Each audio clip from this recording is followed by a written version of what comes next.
What's up, everybody? Welcome back to the Fractional Typology Project. My name is Titi Koshi, and today we're going to be covering episodes 1 through 3 of One Piece. I'll try not to blab too much before I get into it, but if you don't know, this is about analyzing personalities and personality types, as well as some other stuff. Um, One Piece is pretty big. It's a lot of episodes. So a lot of the time, my plan originally was to, do a recap of personality type lingo at the end of a piece of media. But One Piece is one of the longest, if not the longest thing in my entire gigantic media list. So we'll just see. I'm just going to do what I normally do, which is read off my index cards one by one and kind of give my thoughts about them and just see where things go. So this is all for just episodes 1 through 3. So, yeah. Let me set my stopwatch here. Okay. The world, quote unquote, is based around Gold Roger's treasure.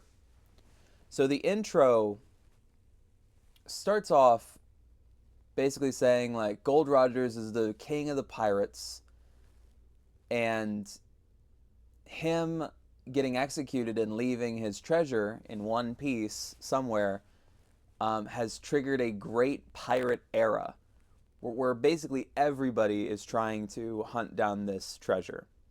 And a lot of the early reflection I did, by the way, this is me reflecting on the first intro of many, and trying to think about what it says about One Piece as a whole. Um, you know, is it the world that's based around this treasure, or is it the story that's based around this treasure? Because obviously Luffy wants to be king of the pirates, but what does that mean for the world as a whole? The world is an ocean. There's two questions, right? And there's only so much that I know. Me recording this right now, I have seen episodes 1 through 16 of One Piece. So I have like a limited perspective about what's going on and what the world is, what things mean, whatever. Um and so, if the world is based around piracy, then what does it mean for a world to be based around piracy? What does it mean for this whole world, which, as I understand it, is basically just a giant ocean? Like, what does that mean for the core value of a world to be piracy? And if the core value of the world isn't piracy, what role does piracy play in that world? To what extent is the domain of Gold Rogers an exaggeration to sell us on like the weight of the story, which I don't think that's true because um, it seems like pirates have pretty big effect here. Like the devil fruits are like emphasized. By the way, I'm going to spoil. I'm going to write down what I'm going to spoil in the description, and I'm going to start doing that. Um, so I'll kind of keep note of what I spoil and why. I didn't bring my pen. I'll keep it in mind. But definitely spoilers for One Piece. You can never go into these videos and expect me to not spoil the thing that I'm talking about because I'm going to be talking about it from as global of a perspective as I can in terms of like what all was important and meaningful. But again, I've only seen up to episode 16 of like 1,160 episodes, so like I don't really know what's going on. Um, but piracy is important, treasure is important. What does it mean for those two to be important in a world like this? Wealth, fame, power. The entire world has entered a great pirate era. The world glorifies pirates, or does just this intro? So again, I'm trying to ask those questions. What is the role of government in that world? So I have like the just the barest hint, just a barest inkling that like government will play a bigger role later. That maybe some of Luffy's opponents or something will be heavily embedded into like the government. Right now, the only government institution that I'm aware of is the Marines, and they're an interesting thing because obviously like the oppositional force to the pirates is going to be the navy. How much is that rooted in something something Dutch history, something something British history? I don't know. um I don't know. But Gold Rogers was being executed by like two guards, and they didn't even look like that powerful of guards. And it was amidst thousands of people or something that were like sort of watching this execution. And it makes me wonder, like, okay, how, obviously the pirates are powerful. How powerful is the government? What kind of power do they wield? And what does that mean in the context of One Piece as a story? I don't have any information for that, but it's just, that's where my mind goes. And then I said, what about the Marines? So obviously, that sort of stuff. The treasure of Gold Rogers is the center of dreams. Men pursue their dreams and stuff. So, there's this idea that they're going out to the great pirate era is pursuing your dreams.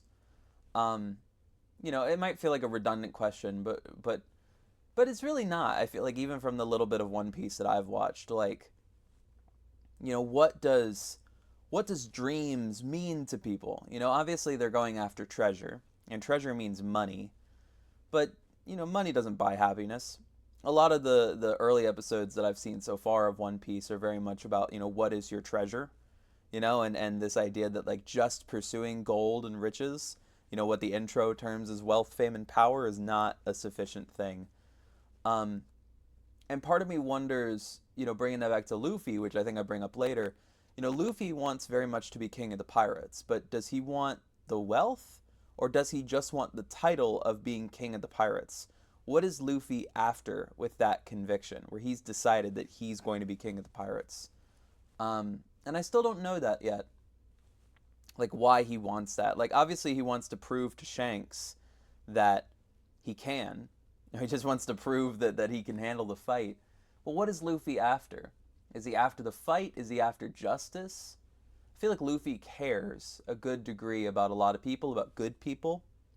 And I think that his interactions with Shanks, which we're not even going to get into Shanks. This is episode 1 to 3. Shanks comes in episode 4.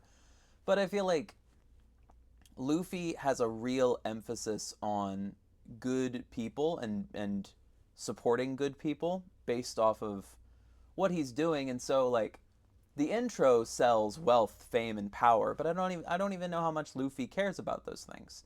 I don't even know how much that's like centric to the values of what Luffy wants out of being king of the pirates. But that is central to what it means to be a pirate, right? Like the whole point of being a pirate is that you're participating in an illicit journey of thievery where you can take more than you would ever get somewhere else. You're not going to work for the Navy for a meager pay. You're going to steal from ships, take a big haul, and then walk away with something far bigger than you would have ever obtained on your own. And I feel like that's a lot of the motivation of why people get into piracy. Alvida is looking to shake the passenger ship. Buggy is looking for every ounce of treasure he can get on land, no matter how illicitly he grabs it. Ironically, Nami, which we're not even going to... Well, Nami's in here. We'll talk about her a little bit. But, like, ironically, Nami, for the way she detests pirates, participates in their cutthroat way of gaining money other than violence, which she draws a line at. She'll kick a guy in the balls, but, like, she won't actually kill anybody. And then Kuro is sort of, ruthless in his attempt to get money. They all want money. Pirates want money. So like I don't know. What does that mean in the context of Luffy or Shanks? What does that mean in terms of the ethos of what it means to be a pirate? And what the show tries to say about that. Does Luffy want the treasure or to be, quote unquote, king of the pirates? If the latter, what does that mean to him? Is it just to prove he's tough to Shanks? Which is honestly like a thing I probably should bring up in episode 4 to 8, but I don't think I do. As a kid, Luffy is like, I'm going to be a pirate on my own. And then Shanks is like, that's funny. You're not going to be a pirate. You're never going to be a pirate. Then he's like, I'll show you. I'll be king of the pirates and I'll be blah, blah, blah. And so it's like, how much is it to prove to Shanks that he can be that? But it's also like, I don't think that's true. Because I also think it's living up to what he saw in Shanks. I think he deeply valued Shanks and his crew and what they were and what they stood for. And I think that that means far more to him than like this thing of like, no, I'm tough, I swear. Like, I don't think he takes it that seriously. But I could be wrong. We just have to see. The intro is just the main crew adventuring with flashes of the antagonists, which is true. You see Sanji do a breakdance, which I haven't met Sanji yet, but I know his name. You see Usopp, slingshot an egg at somebody's face. Nami hit him with a stick. You see Zoro. You see Luffy. It's just a main crew, and they're doing adventuring, and it shows little flashes of the bad guys. Not really much to say about the rest of it. So, the barrel that Luffy is in is interestingly humble. It is both Aang's iceberg and a womb. Okay, that's probably the most ridiculous, crazy thing I said in this entire set of index cards. Um, Interestingly humble. So like Luffy has been doing some stuff for like 1,160 episodes. I'm assuming he's pretty powerful at this point. The fact that he starts in basically a barrel, just sort of washing across the sea, is like very Jack Sparrow. It's very like, ship sinking as it enters into the dock. Literally his entire ship is gone, and the only reason that he even survived and hasn't drowned is, because he was in a barrel during the whirlpool. Because he can't swim anyway because of the devil fruit. So like, without the barrel, he would have been cooked. He would have been done. But like, to the degree that, I don't know. I think that I have to wonder. Like, I don't know how much I can ever say that Avatar was inspired by One Piece or whatever. But I don't know. I feel like the parallel speaks to something. Like, that being said, I don't think that Luffy was running away when the whirlpool caught him. But it's the same thing of like, both of them are attacked by a natural disaster beyond their control. Then are beings of enormous power that are encased in these humble beginnings. A boy trapped in an iceberg and a boy trapped in a barrel. And I don't know. There's something there. One Piece loves subverting expectations and playing with contrasts. So it plants this incredibly powerful being in a barrel. And I think I talk about it in these index cards about its sort of love for contrast. So that's definitely a thing that's going on. Um, the womb thing is just that to us, at least from our perspective, this is like beginnings. Like, this is the first time we ever see Luffy. This is the start of Luffy's adventure, the start of him, getting his first boat, his first crew member. Like, it all starts from this barrel. And so there's something like born in this moment. I mean, it's symbolic, but it's also nothing. It's obviously not a womb. I wouldn't be like, actually, the creator. No, no, no, no. Um, it's weird to me that Nami, a pirate thief, okay, stealing from pirates, is on this non-pirate boat that she only takes advantage of after Alvida's ambush. Did she know someone was coming, like Alvida? Did she know that this passenger ship was like prime for the taking? Because she had like pirate clothes underneath her regular clothes. Like, she was ready to go raid. Was she expecting this Richie Rich ship to get demolished and was just like, oh yeah, I'll dance with you until the inevitable happens? Because she wasn't surprised. Um, I wouldn't put it past her. And then it makes, it's this thing of like, oh, I only steal from pirates. It's like, I noticed that like Nami waited until the pirates stole their stuff and then took the haul of what they stole from the passengers. So it's like, no, I wouldn't steal from real people, but at the same time, like, um, she takes the food from like the abandoned house that they're in, which that's one thing. But she also like ties up the Marines to go take one of their charts, and so like, it's like, oh, I'm not a pirate. I've got standards or whatever. Like, I don't know how much that's. I'm pretty sure at some point in these index cards, especially in probably the next video, I call Nami and her standards hypocritical. Nami's greedy. Nami wants what she wants. She, she'll step over Zoro to protect her 5 million berries and have them slip down the oil slope. Shouldn't care. I don't know. I'm still trying to figure out the depth and degree to which she cares, and also about what. She definitely cares about treasure. She likes treasure. That is the thing. But I don't know. I'm talking about Nami. We really only meet Nami like legit but also this is not just these episodes. This is me reflecting on the whole of One Piece. Thankfully, I haven't seen the whole of One Piece, so I'm not gonna talk about episode 500 or whatever when I've only seen the first 16. But it's still a lot of content. 16. I think 5 episodes is 2 hours, so I'm like 6 hours in terms of One Piece content, like episodes back to back to back. So I don't know. What is Alvida's obsession with being called beautiful? So I sort of idly asked this question at the time, but I think I have more of an answer to it. And I actually don't think it's insecurity. I noticed that she only asks it to Kobe because she can coerce an answer out of Kobe. And I think it's a thing, it's like a power trip thing. It's like getting Kobe to compliment her makes makes him allegiant to her. And I think it's a thing of like testing loyalty. It's like, who's the most beautiful? Tell me right now. And it's like that's a way of like getting Kobe to assert loyalty to her. And really I think that she's constantly testing him because he's the only one that isn't like completely loyal. But I also think it's like a bit of a sadistic power tripping thing where it's like just an enjoyment of being able to. Um, and so, um, she's just a bully that way.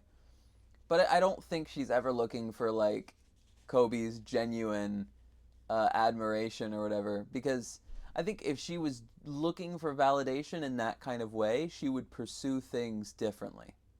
And I'm wondering if Alvida comes back, if her obsession with saying that, it's like getting Kobe to call her beautiful, comes back in a different way that emphasizes an insecurity more. Because the way that she tests Kobe to me was much more about a power play than it was emphasizing emphasizing her own insecurity and genuinely looking for feedback and validation. What is the shape of Kobe's fear? What is he afraid of and why? He was scared of swinging on the rope. So, I think Kobe catastrophizes. I think that Kobe looks at the worst way that things can go and then dwells in that fear. He has this thing where he says like no way, no way, no way, no way, and it's really like muda muda muda. Is that how you say it? I don't know. But he's basically like he emphasizes the impossibility of a thing and then freezes up when he doesn't want to do a thing that feels like it will harm him. And I think he's expecting like deep harm. It's like, oh, Alvida's gonna kill us. It's like, well, she's not gonna kill you. You know, it reminds me of the little Moriarty speech. Well, I'm not gonna kill you. It's like she's not gonna kill him. Obviously she wants him as a chore boy or whatever. But like, well, no, she's a pirate. She could kill him. I think though that you know, like much of fear, you know, to invoke a little Walter White, fear is the worst of it. Invoke a little Dune, fear is the mind killer. I don't know. Like, to the degree that Kobe lives in his fear is to the degree that he overestimates the degree to which people would hurt him for doing a thing that he believes in and that he thinks is right. And I think it really is like it's a fear of death because death is the ultimate catastrophe. And I think that when Luffy shows him what it means to like fully believe in your perspective and to fight for what you believe in, like that's such a stark thing to put his life on the line. That motif comes back over and over in these 3 episodes. Very much Kobe like learning to do that and sort of standing behind that. And it makes me wonder, to what degree Kobe comes back, to what degree Kobe internalizes that lesson, or what lesson Kobe learns next. I don't know. But it's good. It's good. And I think that that is the root of Kobe's fear is sort of this of death and catastrophe. And then I wrote maybe INFP, strong FI convictions, overwhelmed, struggles to be decisive, anxiety and executive dysfunction. So, when I look at Kobe, and this is where I have to get into the problems of the four-letter system in terms of like what works and what doesn't, what is and isn't effective. Um, Kobe is what is Kobe? Kobe is a person of moral conviction. Kobe, first and foremost, in my opinion, when I look at Kobe, I think that Kobe wants bad guys to be brought to justice. He's wanted that since he was a kid. That's what he is genuinely passionate about. He wants to join the Marines. And he just doesn't think he's tough enough. Like, that's the only reason why. But in terms of, like, what he is passionate about, what he loves, where his heart is, it is in that kind of justice. And to me, in terms of like an MBTI framework, that reads as like an FI conviction. Some people might see that as SI, but I don't think that his love for the Marines comes from a sense of like duty or tradition, or at least not duty in the sense of like, well, this, not a traditional duty of like, well, everybody does this, so I must do it too. There's not a must to it.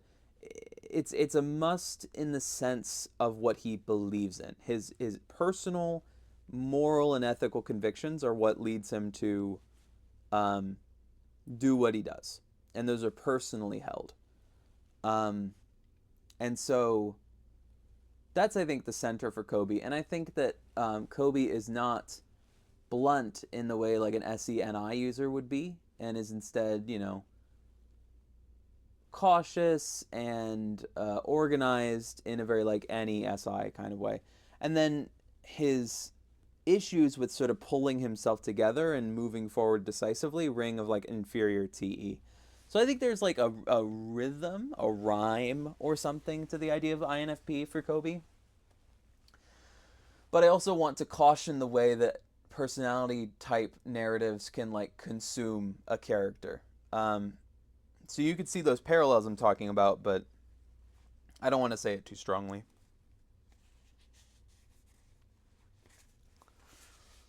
But what about his orientation towards law and orderliness? See, I wondered about that because you have two characters that are very different from each other, Kobe and Luffy. And Luffy is like pretty clearly impulsive, but like impulsive according to who? There's a concept from Marshall Rosenberg, which I'm invoking that nonviolent communication or whatever, but that when someone says like you're being loud, it's like that's a judgment. It's like that's a subjective thing that you've put on another person that's coming from your own cultural beliefs, and you're not being objective. You're not saying like because then it would start to be absurd. It's like well you're talking at this decibel and that's not right, and then that's another judgment, and instead that's a whole thing. Nonviolent communication is interesting, but the Luffy is impulsive, and Kobe is cautious. And depending on who you think is more extreme, depends on like your personal values and where you come from. Um, and Luffy, there's a contrast between them, and that contrast is something that they're both aware of. You know, Luffy is like, "Oh, you're a wimp too. I hate you." And then, uh, you know, Kobe is like, "Well, why are you so carefree? Why are you so disorganized? Oh, you don't really plan ahead. Blah blah blah." So they have moments where they comment on like the differences between each other, and it's not even like that where it's like, "Oh, this is different between us," but just like they mention it as internal traits of the other person. And I think that um, If I had to guess, I would say that Kobe values the law to the degree that it helps him to feel safe. Like, I think that Kobe values a world where he can go fishing and people can be nice and things can be good. And he views the Marines and institutions of law and order as bastions of that can just create that, and things can be good and people can live peaceful, agreeable lives, towards something meaningful. And Luffy comes from a very different value structure of, like, I think the meaning of freedom, of embracing life fully. And so, that's not civilian life. That's not institutions of law and order. That is piracy. That is being a pirate. There's like a conviction of living life and living life to your goals that is embraced in being a pirate. And so they're approaching things from different value structures, you know. Um Did Nami wait for the rich ship to get pillaged on purpose to get what's on whoever pillages the ship? She did the same with the three buggy crewmates. Okay, in like episode, no, it was episode 4. Was it episode 4? I think it was. I think it was. Um, yeah, I'm pretty sure it was. Episode 4 or episode 5. It was episode 4 that she did that. Um, but she was on a ship that sucked, and then she waited for them to take the ship, and then took their own ship, and so she's done that before. You know, so it's a very typical strategy of play weak and then take advantage, and she does the same thing to the drunken guard of Buggy's treasure in episode 8 or whatever. I don't even remember the episode, but you get what I'm saying. So that's just me commenting on that bit about Navi again. Alvida Sama will kill us if she finds out, which is, Kobe saying something like that. Luffy is so happy coming out of the barrel. Luffy loves life, including good sleep and good meat. Um, when I think about Luffy, I think about ESFP. I think about living life to the fullest in the moment, like dominant SE, but I think that FI conviction is a very strong part of Luffy's character, and that's a recurring thing that I think about when I think about Luffy. So, Luffy is selfish, stubborn, flippant emotionally, and yet incredibly convicted in the things he feels. So, this is a loaded statement, and I'm not naming very positive characteristics. So I want to talk about like what I mean by those things. Luffy is selfish. So in the second episode, Luffy is like, "Yeah, Zoro, you're gonna be on my crew," and then he's like, "What? No." He's like, "Nah, you're gonna be on my crew," and he just decides it for him. He's very decisive about what he wants, and he doesn't turn away from that. I remember when Nami was like, "No, I'm not going to be on your crew," and then he had no counter argument, or he wasn't even trying to persuade him or persuade her, and he just went, what did he say? He was like, "Come on, be my navigator," or something. Like, it was totally flat, like almost whiny. It's like, "Come on, do it," and he wants what he wants, and he goes out to get it, and it's not any more complicated than that. Um, and so, like, when I say that he's selfish, like, he wants what he wants, which is that it can sometimes be an FI trait as well. This sort of thing of like, I have this conviction and that's what I want, and what I want is what I'm prioritizing. So that's that. Um, Stubborn because he doesn't change his mind. It's not like, well, you know what, you have a point. Like, he's not going to say that. He pretty much has decided what's important to him.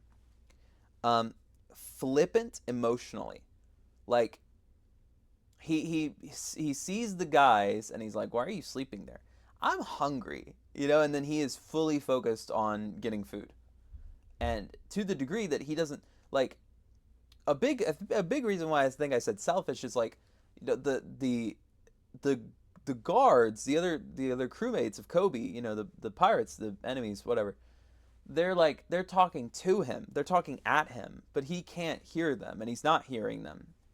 It's like, listen to me when you're talking to me or whatever, and he's just like, I'm hungry. Where's the food? Like he doesn't care. And I think that's what I say here. No, I think I say it later. But his obliviousness, and I think I'm quoting one of my later cards directly, his obliviousness is defined by what he does and doesn't care about. And it is purely about what he does and doesn't care about. Like, that's what he prioritizes. And I think a lot of the time that's a good thing. Like, not to say that that's a good trait in general, but to say that a lot of times the thing that he sort of completely selfishly cares about is a good thing. Like, it's a thing of like morality and conviction and wanting to do the right thing and caring about other people. And a lot of time it can overpower a bad thing. I've yet to see an instance where Luffy's selfishness burns the people around him, but I do notice that it's very much about what Luffy has decided. And I sort of dig into the power dynamic of that a bit, I think, in later index cards too, because if Luffy is this sort of like super powerful fucking Popeye that can just, eat his spinach and come in and beat everyone up, then like what does that mean for contradicting Luffy? What does that mean about, because if he's the most powerful one in the room, then like we're at the mercy of his value structure. And it's like then we have to assess like, first of all, is that fair?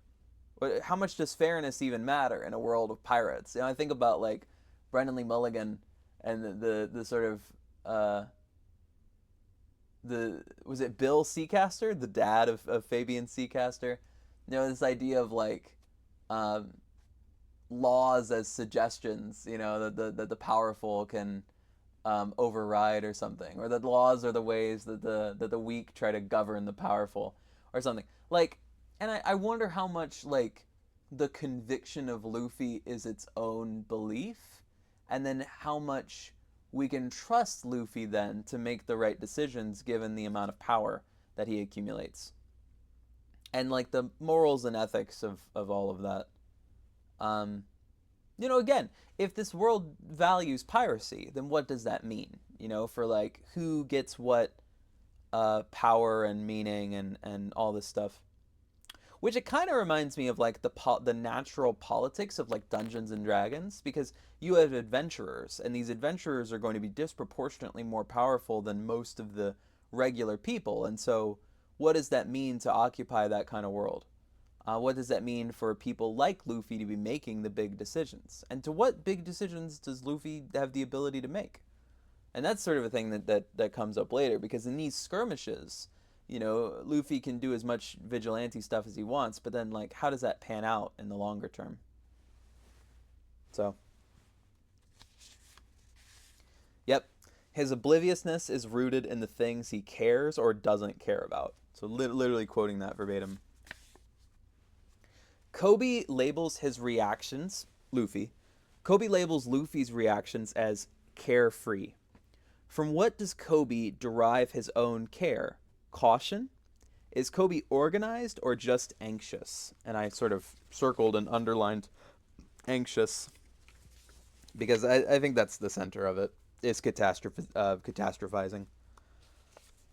Not that he's sort of anal about order. I don't really get that impression from Kobe. And there's no moments that, where he is sort of, if anything, the things that he's anal over, which he's not really anal about him, is his moral convictions, is his want for justice. I mean, that's what really gets him heated up, not, it's like, oh, you're not planning this out. He doesn't overtly criticize Luffy for not planning things out. If anything, he considers it a novelty. It's like, oh, well, Luffy just kind of goes. He just kind of does what he does. Kobe pays attention to how he can hide and how he can appease his crewmates for least pain. I don't know how much I said this in the cards, but I think that I think that Kobe lives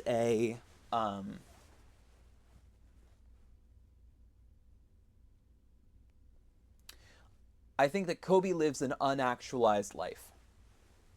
It's very interesting. I think that people are to some extent, you know, if we look at like Walter White and Heisenberg and stuff, there's this concept that people are chemical reactions waiting to happen, and I think of it kind of like a flower, that people bloom if they're planted in proper soil and given water and nutrients. And Kobe is the opposite. Kobe is a real is in concrete. And then roses can grow through concrete, but that's a lot harder.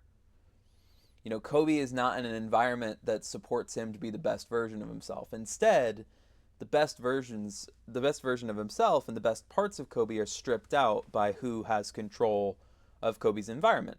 Kobe is on Alvida's ship, and Alvida doesn't care about Kobe's moral convictions. Kobe's moral convictions are actively detrimental to Alvida. So she does what she can to keep him in fear and to strip him of agency.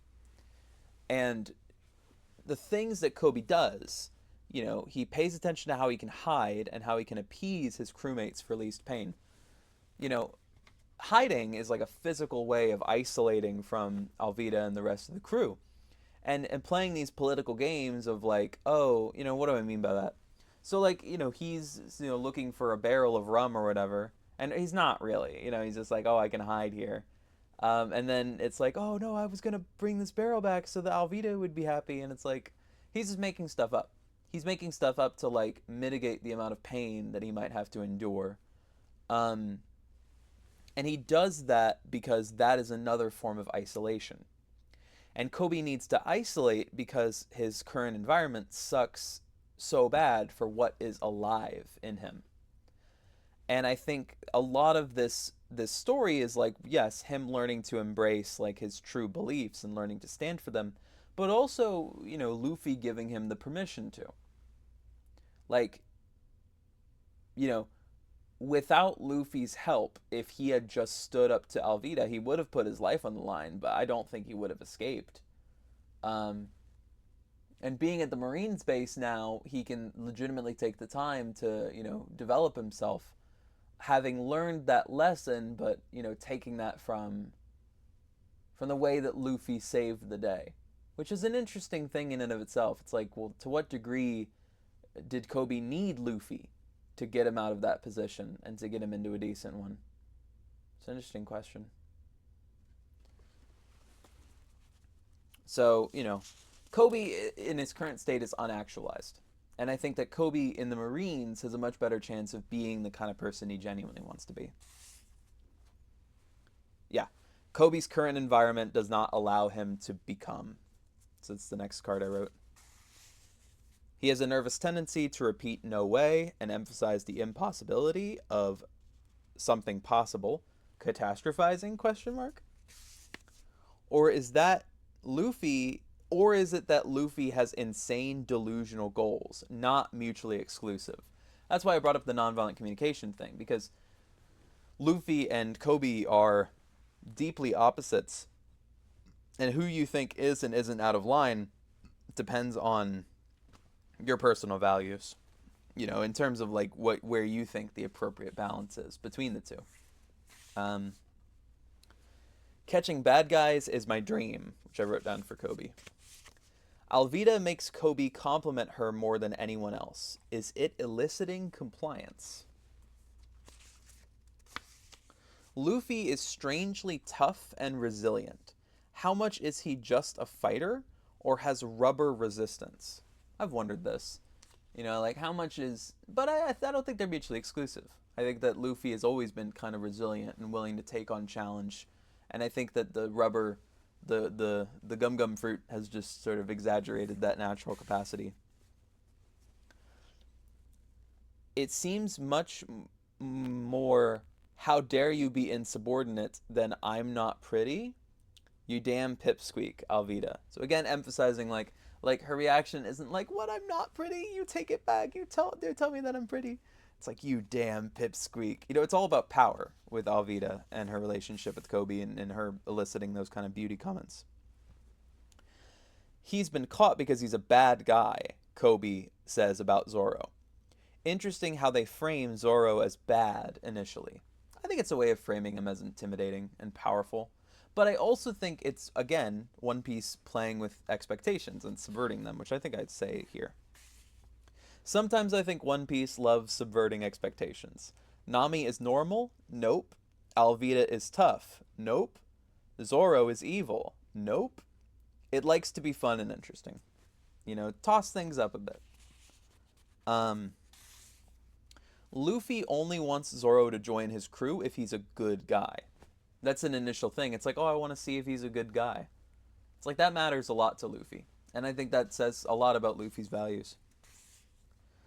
Zoro is a tsundere towards Rika. He doesn't want any help. You're an eyesore. It's interesting the way that he's defensive like that. I think it's to prove that he's tough. I think that Zoro very much wants to prove that he is tough and independent and the best. And to the degree that he is sensitive about not meeting up to that, it's only a place that he'll dwell in for so long, because his value is very much in being incredibly resilient, even as, he appreciates companionship, I think, more than he, lets on or talks about. Rika is deeply grateful to Zoro and wants to support him. Zoro doesn't want support, he wants to be tough enough to endure it all. Helmeppo is smug, entitled, but insecure, trapped in the comfort of his father's shadow. I think that kind of stands for itself. That's an interesting archetype. Despite the human desire, I think, to actualize, it's very easy to stay in a pocket of comfort that gives you part of what you want, especially when life is hard and you struggle to find the strength to move forward into a place that is good for you. And I think Helmeppo lives in this shadow of, what nice his father can give about him, and he does these like sleazy tactics to try to keep or maintain that.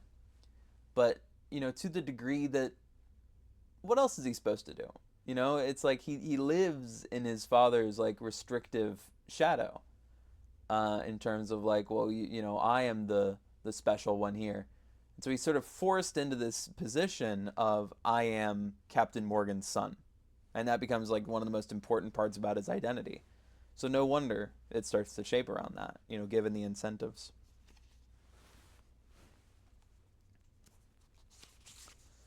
Helmeppo is also uncaring for others, Rika and his subordinate marines. It's part of the smug, sort of entitled, spoiled thing. Helmeppo is also weak and cowardly, relying on his dad's authority and cheap, dirty tricks otherwise. This really gets to Luffy. Reminds me of episode 1, not fair to attack from behind. Makes me think about Luffy as dominant SE, inferior NI. Blunt, takes the world as is, and hates deception for how it encounters his obliviousness. There's this thing with like dominant SI where it's this fear of NE and how it like creates chaos and stuff. For someone like Luffy, who is dominant SE and is living in the moment, hypothetically, according to that metaphor, what he hates is things catching him by surprise and the unforeseen consequences, especially if someone is plotting or being deceptive or not honoring promises. Promises are important to Luffy because they are, for someone that I think lives in the moment and struggles with what that leads to, it's like this thing of like, this is something that will come to pass. It's a very like firm thing. And he hates when people break their promises. He hates when they're deceptive, stuff like that, which makes sense from his value of just saying what he means. There are multiple moments in the first 16 episodes, at least, where Luffy has the opportunity to like tell a white lie and avoid causing a catastrophe, but he instead chooses to be blunt, and it surprises everybody else and causes more chaos. But it's the truth, and he values that. Captain Morgan is a straight authoritarian and a megalomaniac. He's pretty like deliberately, he flexes that authoritarian muscle. It's like, you will do this, you will do that. Who is Zoro doing all this for? To be the best in the world. Obviously the blue-haired girl that he knows as a kid, but I don't know who that is, 16 episodes in, so I don't know. The absurdity of Morgan's megalomaniac Oh, the absurdity of Morgan's megalomania serves to make him.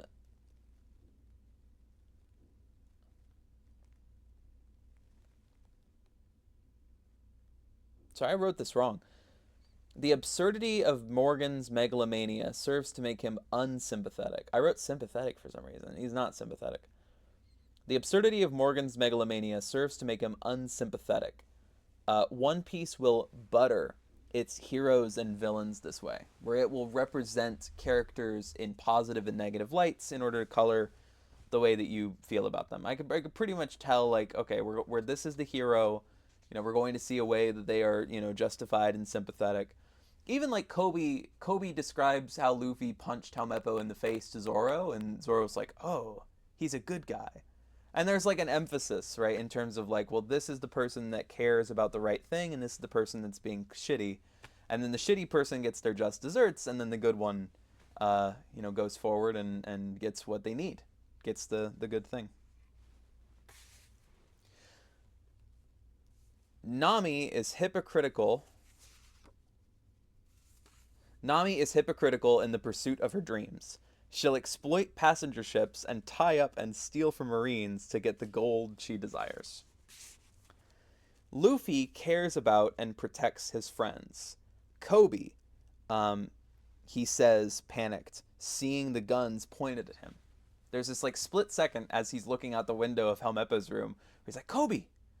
And he's looking and he sees like them all aiming the guns at Kobe and Zoro.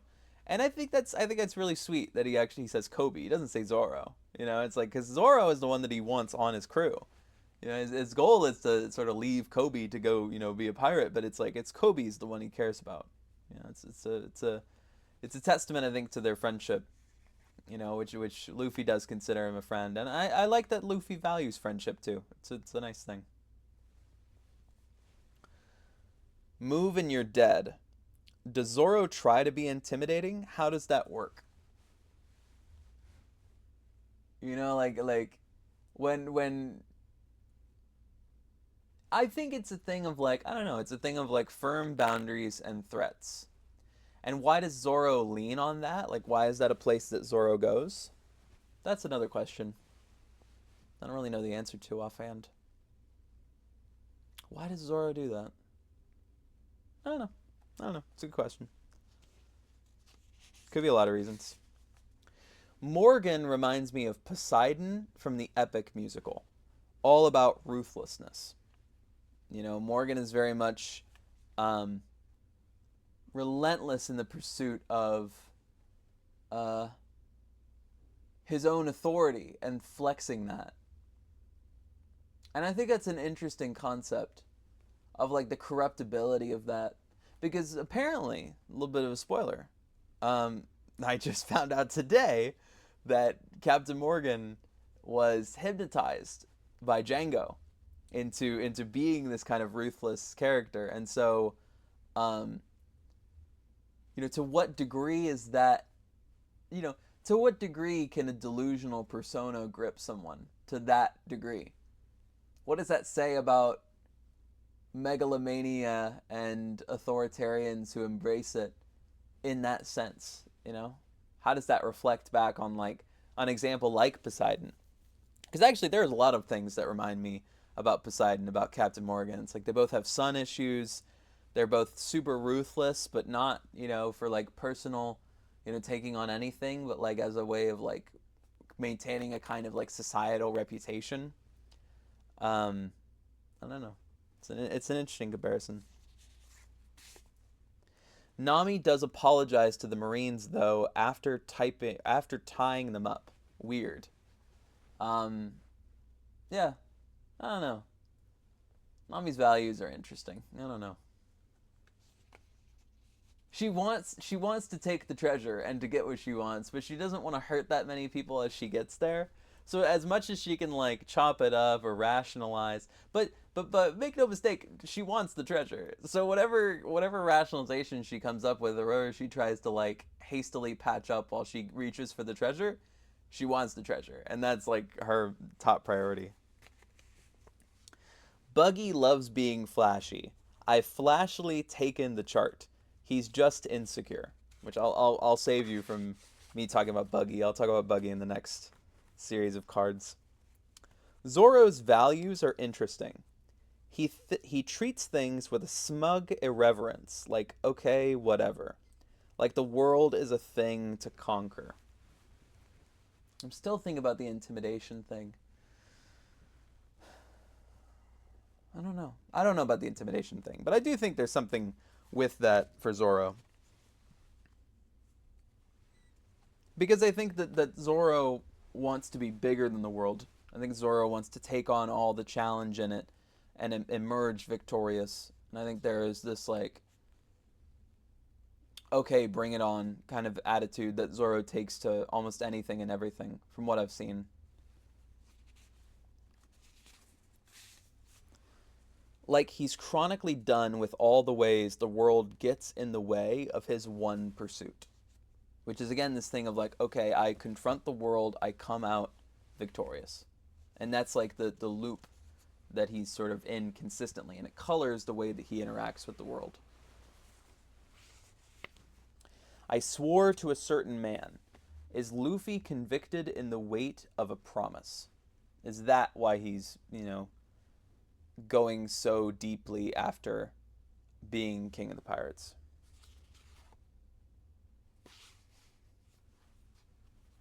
And that's it. That's all I got. So, that is my thoughts about episodes 1 through 3. I hope you enjoyed, and I'm going to go record the next one.